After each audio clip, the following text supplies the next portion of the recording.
The Jackson family estate sprawled across 5 acres of prime Connecticut real estate, its Georgian architecture a testament to old money and careful preservation. I pulled my Tesla Model 3 through the iron gates, feeling like an imposter despite my recent success as a cybersecurity consultant. At 35, Marcus Jackson, that's me, had finally made something of himself. But in this family, new money was still new money.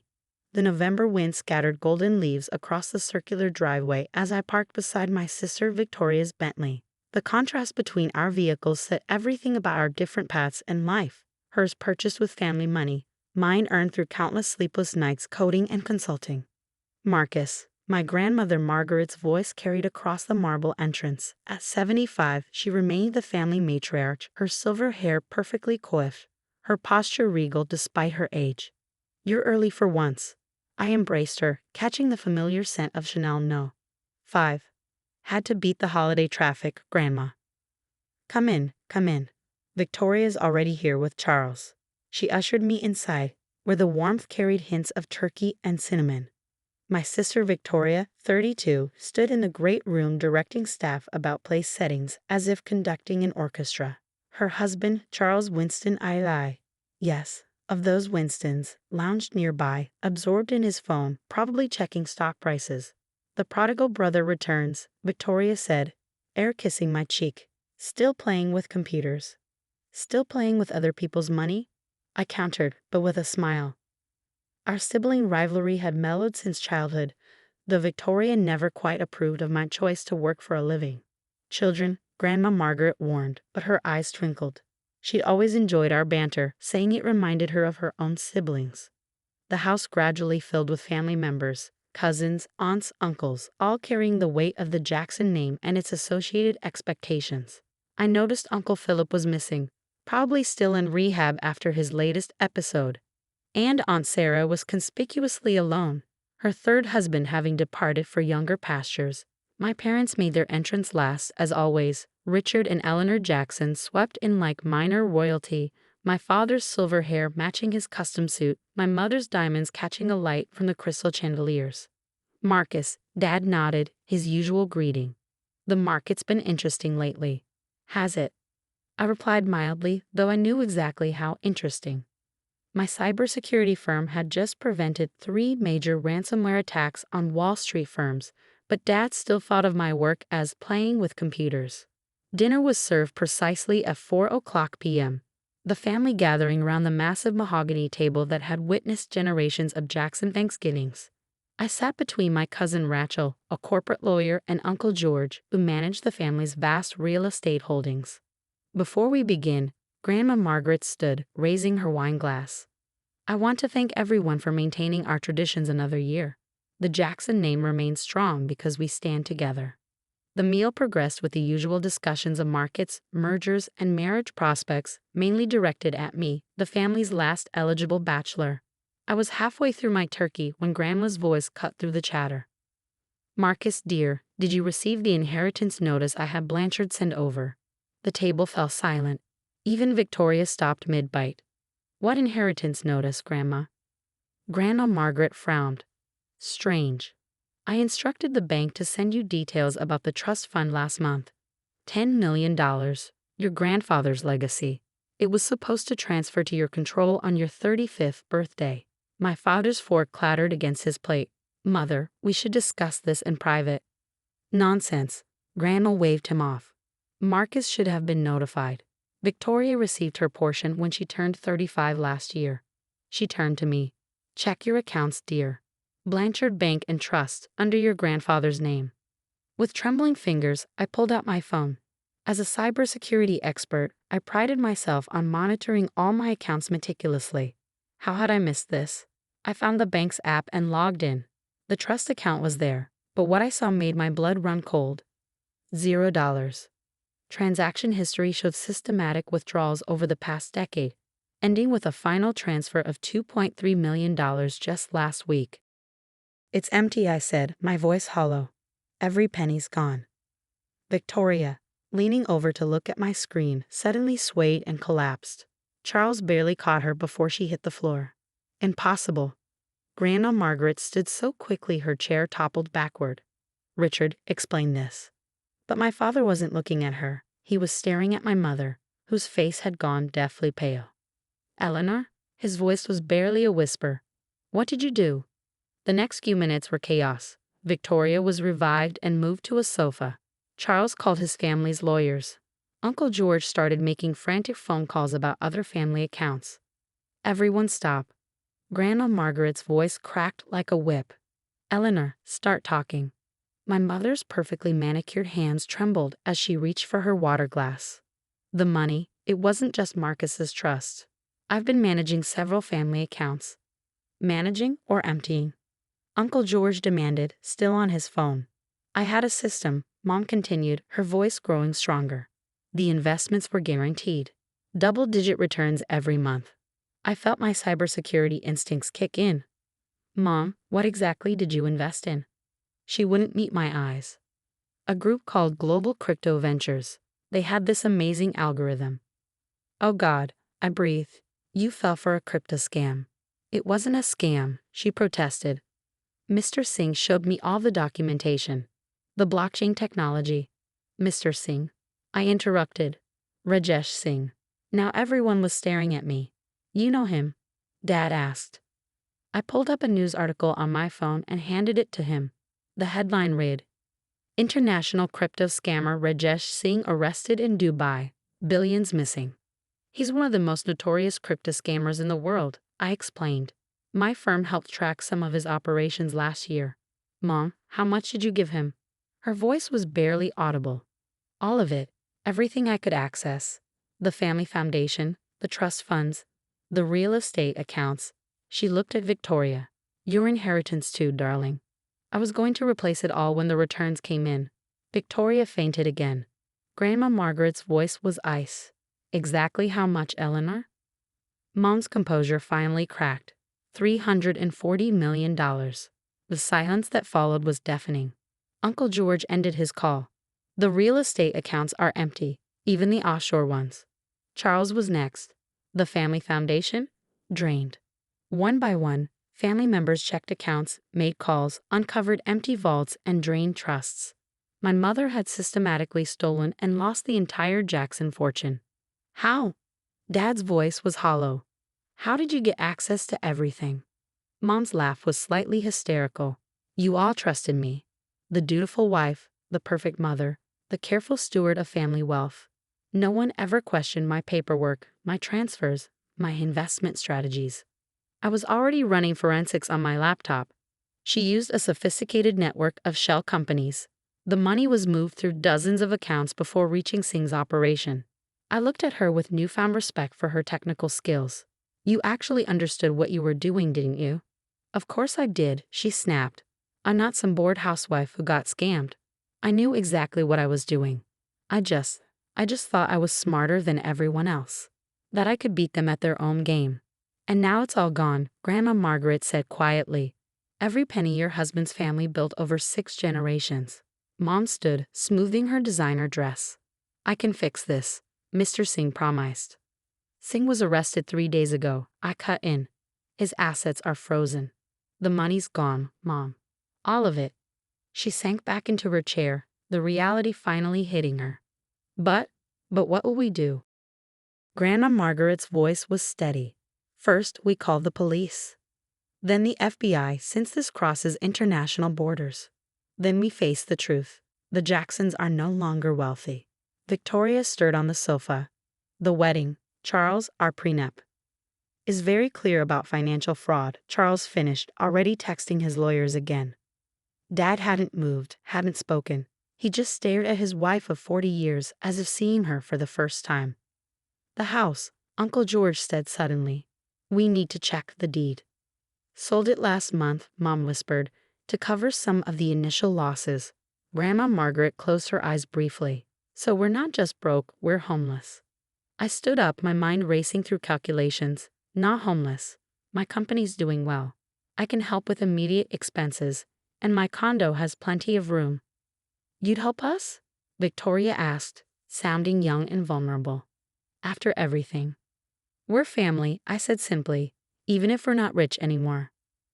Mom was led away by two FBI agents who arrived with surprising speed. Apparently, they'd already been tracking her activities. The rest of us sat in what was no longer our family home, trying to process how everything had changed in a single Thanksgiving dinner. You know what's ironic? I said to no one in particular. All those years you looked down on my playing with computers. If you just asked me to check Mom's investments. We were too proud, Grandma Margaret said softly, too sure of ourselves, too trusting of appearances. Dad finally spoke. What do we do now? I looked around at my shell-shocked family, the aunts and uncles who'd never worked a day in their lives, the cousins who'd lived on trust funds, my sister who'd marry for status as much as love. Now, I said, we learned to live in the real world. The 6 months following that catastrophic Thanksgiving brought changes no one in the Jackson family could have imagined. Our sprawling estate was seized by creditors, along with most of the family's assets. The headlines were merciless. Jackson dynasty crumbles. Matriarch's wife behind $340 million crypto scam. I converted my downtown Boston condo's home office into a bedroom for Grandma Margaret. She handled the transition with remarkable grace, trading her designer clothes for department store finds and learning to cook for the first time in her life. Victoria and Charles moved into my guest room temporarily, their marriage strained but surviving, as Charles discovered he loved his wife more than her former status. Dad, unable to face the shame, took a consulting job in Singapore. He hadn't visited Mom once since her arrest. I sat in my modern kitchen, so different from the estate's grand dining room, reviewing the latest forensic report on my laptop. Mom's case had become a cautionary tale in crypto fraud circles, and my cybersecurity firm was flooded with requests from wealthy families wanting to protect their assets. More coffee, dear? Grandma Margaret asked, wearing an apron over her simple cotton dress. She discovered a talent for baking, and the condo often smelled of fresh bread and cookies. Thanks, Grandma. I accepted the cup, noting how her hands no longer sparkled with rings. How was your volunteer shift at the library? She smiled, and it was genuine, something rare in our old life of social obligations. Wonderful. Did you know they have a children's reading program? I'm starting there next week. Victoria entered, dressed in business casual rather than her usual designer wear. The community college called. They're offering me a teaching assistant position in their business department. That's great, I said, genuinely proud of how my sister had adapted. After Charles's family lost millions in the scandal, they'd had to downsize their own lifestyle. Instead of breaking them, it had strengthened their relationship. Charles is looking at starting his own investment firm. Victoria continued, pouring herself coffee. Smaller scale, more ethical. He wants your input on cybersecurity measures. I nodded. Happy to help. How's the therapy going? Both Victoria and I had started counseling to process our mother's betrayal. The therapist helped us see how our family's obsession with wealth and status had created the perfect environment for Mom's deception. Better, Victoria sighed. Dr. Patterson says we're making progress with the trust issues, though it's hard not to check my account balances obsessively. The doorbell rang. It was Uncle George carrying grocery bags, another surprise adaptation. He'd taken a job managing a small real estate office, starting over at 60. Family meeting tonight, he announced. The lawyers have news about Eleanor's case. By evening, our living room was crowded with Jacksons. Uncle Philip, fresh from rehab and 6 months sober, sat beside Aunt Sarah, who'd found work as a high-end personal shopper. Cousin Rachel had opened her own small law practice, specializing in fraud prevention. Mr. Blanchard, our longtime family lawyer, cleared his throat. Eleanor has agreed to a plea deal. 25 years, with a chance of parole after 15. She's providing information about Singh's operation that might help recover some assets. How much? Someone asked.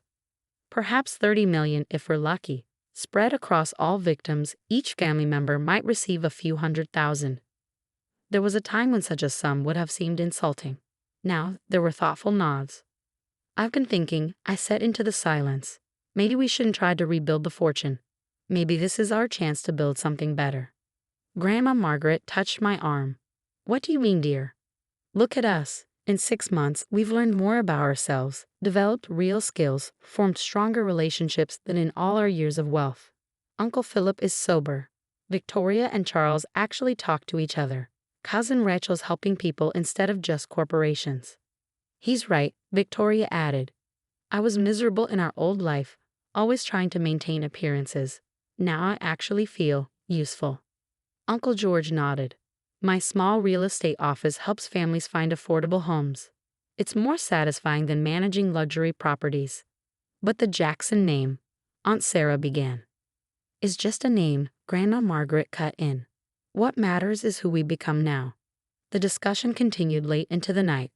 Plans were made, not for restoring our fortune, but for building meaningful lives. Uncle Philip would open a recovery coaching practice. Aunt Sarah's personal shopping service would focus on helping working women build professional wardrobes on a budget. Even Charles was excited about his new ethical investment firm. The next morning, I visited Mom in prison. She'd lost weight, her designer clothes replaced by an orange jumpsuit, her carefully maintained hair now gray at the roots. The family had a meeting last night, I told her, about the future. To plan how to restore our fortune, she asked eagerly. No, Mom, to plan how to live without it. Her face fell, but the Jacksons have always been wealthy. It's who we are. That's where you're wrong, I replied.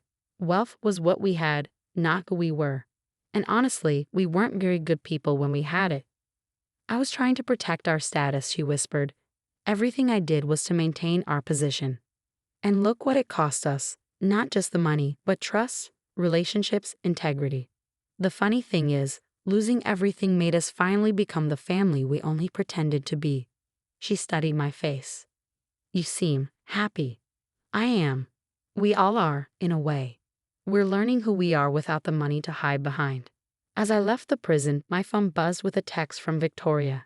Charles and I are pregnant. First Jackson baby who'll grow up without a trust fund. Thank God.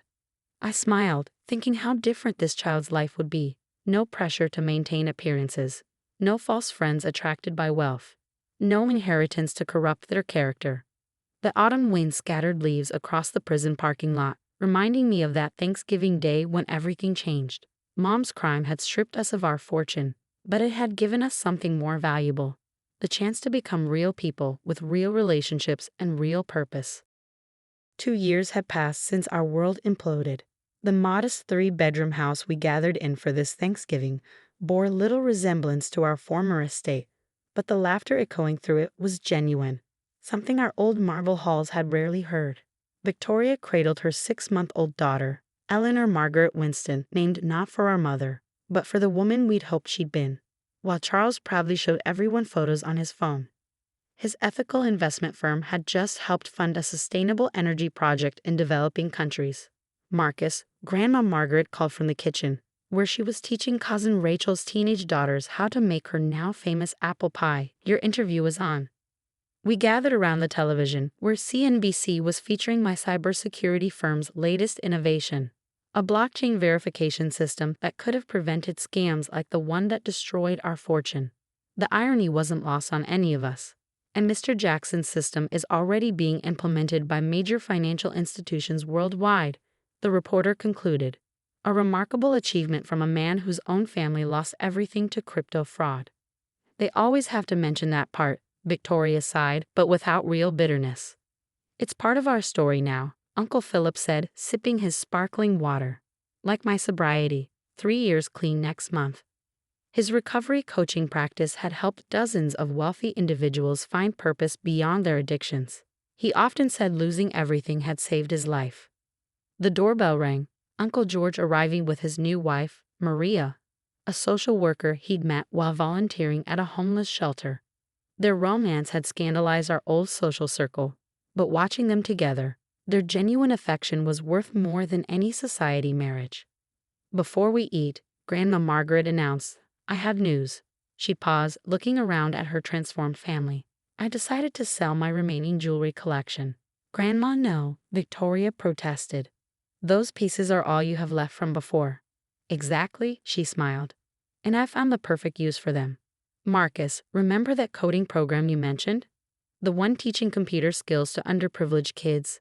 I nodded, already seeing where this was going.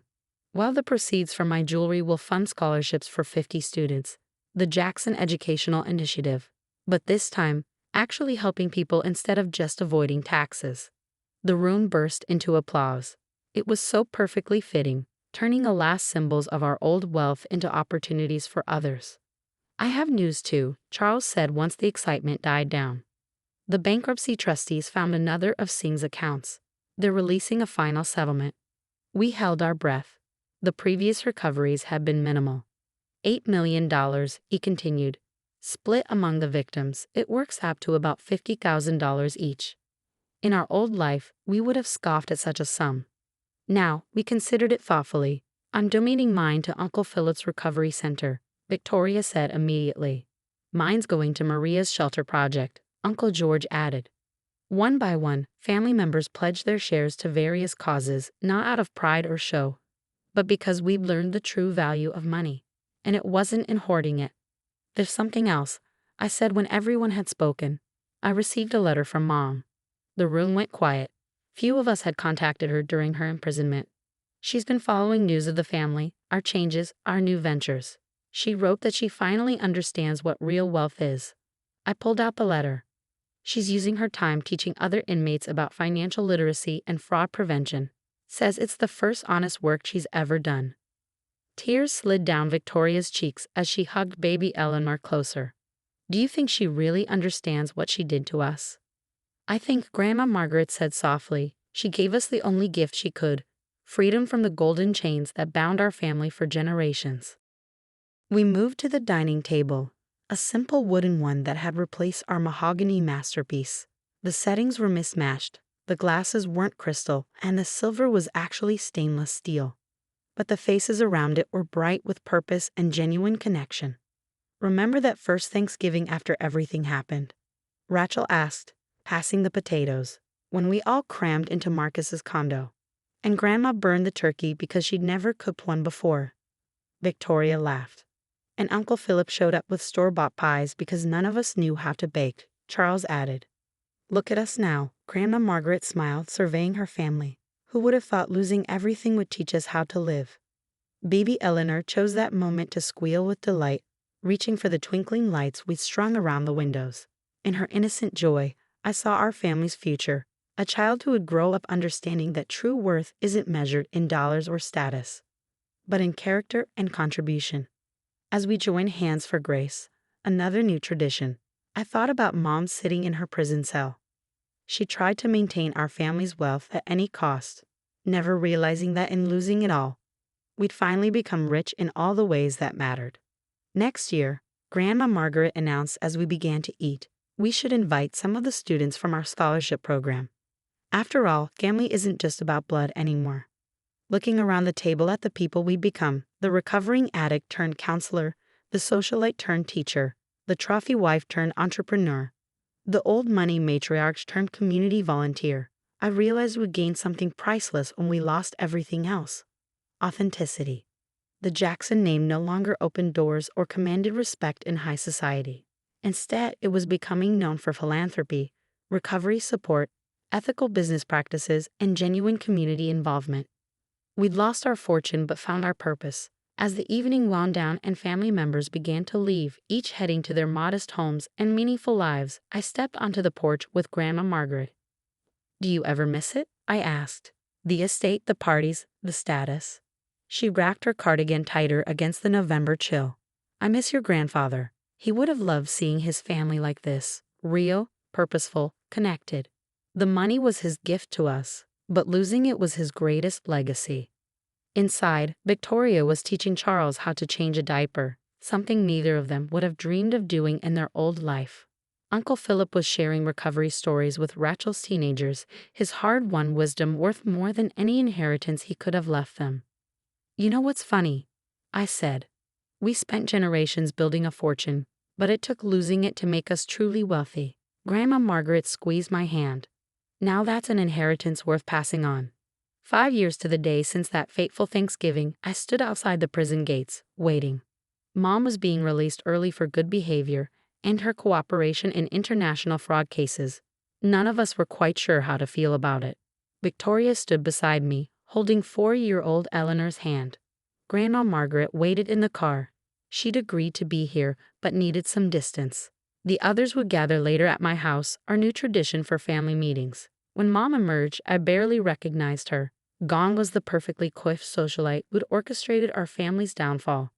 This woman looked smaller, older, but somehow more real. Her designer clothes had been replaced by simple jeans and a sweater we'd sent her. "Marcus, Victoria," she said softly, stopping a few feet away. Then her eyes fell on Eleanor. "Is this your granddaughter?" Victoria said, her voice neutral. "Eleanor Margaret Winston." Mom's eyes filled with tears. "Margaret, after your grandmother. Not after me." "No," Victoria confirmed. "But she knows who you are. We've told her the truth in ways a child can understand." Little Eleanor studied her grandmother curiously. "Mommy says you made a big mistake, but you're trying to be better now." Mom knelt down to Eleanor's level. "Your mommy is right. I made terrible mistakes.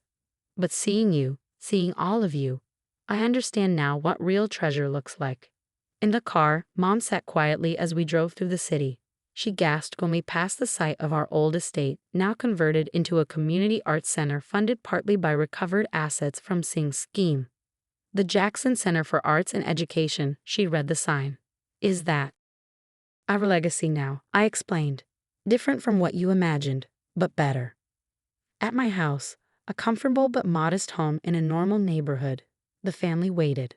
Uncle Philip, now 5 years sober and running 3 recovery centers. Aunt Sarah, whose budget fashion consulting business had been featured in Working Woman magazine. Uncle George and Maria, expecting their first child. Charles, fresh from a meeting where his ethical investment firm had secured funding for clean water projects. Grandma Margaret stood as we entered, her face unreadable. Mom stopped, trembling. "Mother," she whispered, "I'm so sorry." "I know," Grandma replied simply. "The question is, what will you do with that sorry?" Mom straightened her shoulders. "I've been teaching financial literacy in prison, helping women understand money, ethics, real value. I'd like to continue that work, if anyone would trust me."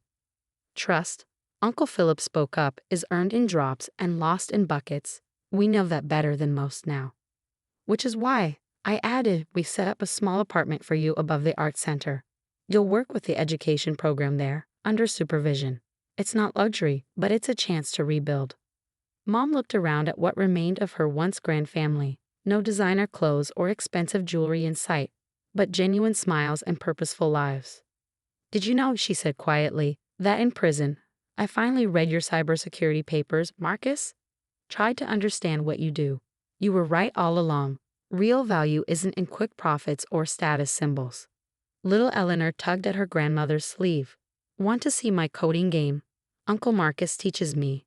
As Mom followed her granddaughter to the computer, I watched my family, all of them learning, growing, contributing in ways our wealthy selves never would have imagined. Grandma Margaret joined me. "Your grandfather used to say wealth was like water. It could nourish or drown. We were drowning in it before. And now?" She smiled, watching Mom learn the basics of child-friendly coding from Eleanor. "Now we're finally learning to swim." Later, as we gathered for a simple dinner, Mom asked to speak. 5 years ago, I thought I was protecting our family's wealth. Instead, I stripped us of everything: money, status, trust. But watching you all today, you've built something far more valuable. I don't expect forgiveness, but I hope I can learn from you now." Victoria reached for her hand. "We're not the Jacksons of old anymore, Mom. We're something better. Welcome to the family, the real one this time." As we bowed our heads for grace, I realized that our greatest wealth wasn't in any account or property. It was in this moment, in this truth, in this hard-won wisdom that would be our true inheritance for generations to come.